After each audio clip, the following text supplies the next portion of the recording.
Mega ఫ్యామిలీకి చెందిన బావమర్దళ్లు సాయి ధరమ్ తేజ్, నిహారికలు త్వరలో పెళ్లి చేసుకోబోతున్నట్లు రూమర్లు వస్తున్నాయి. ప్రస్తుతం వాట్సాప్, ఫేస్బుక్, యూట్యూబ్ లాంటి వాటిలో దీనికి సంబంధించి జోరుగానే ప్రచారం జరుగుతోంది. ప్రధానంగా ఇప్పుడు సాయి ధరమ్ తేజ్, నిహారికలు ఒకరినొకరు ప్రేమించుకుంటున్నారని, దాంతో ఇద్దరు పెళ్లి చేసేందుకు కుటుంబ సభ్యులు గ్రీన్ సిగ్నల్ ఇచ్చారని కొందరు ప్రచారం చేస్తున్నారు.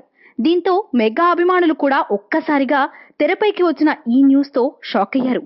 అయితే తర్వాత తేరుకుంటున్న జనం, తేజు, నిహారికలు బావమర్దల్లే కాబట్టి, వాళ్ళు చిన్నతనం నుంచి ఒకరికొకరు బాగా తెలుసు కాబట్టి, ఒకవేళ నిజంగా ప్రేమించుకుంటే పెళ్లి చేసుకోవడంలో తప్పేమీ లేదు కదా అని అంటున్నారు. అలా జరిగితే అందరికీ ఆనందమే అని అభిప్రాయం వ్యక్తం చేస్తుండడం విశేషం. ఇదే సమయంలో నిహారిక హీరోయిన్ గా నటించిన తొలి సినిమా ఒక మనసు షూటింగ్ టైంలోనే వీరి మధ్య ప్రేమ చిగురించిందని, అప్పుడు నిహారికను తరచూ కలవడానికి తేజు వెళ్లేవాడని, అలా వారి మధ్య ఉన్న ఇష్టం కాస్త అప్పుడు ప్రేమగా మారి మనసులు కలిశాయని ప్రచారం జరుగుతుండడం గమనార్హం. అందుకే నిప్పు లేనిదే పొగ రాదంటూ ఇప్పుడు కొందరు రూమర్ రాయిలు తెగరెచ్చిపోతున్నారు.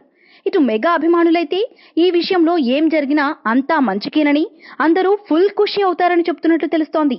మరి దీనికి మెగా ఫ్యామిలీయే క్లారిటీ ఇవ్వాలి. ఈ వీడియోపై మీ విలువైన కామెంట్స్ ని మాతో షేర్ చేసుకోండి. అండ్ ఇంకో విషయం, సబ్స్క్రైబ్ చేయడం మర్చిపోకండి.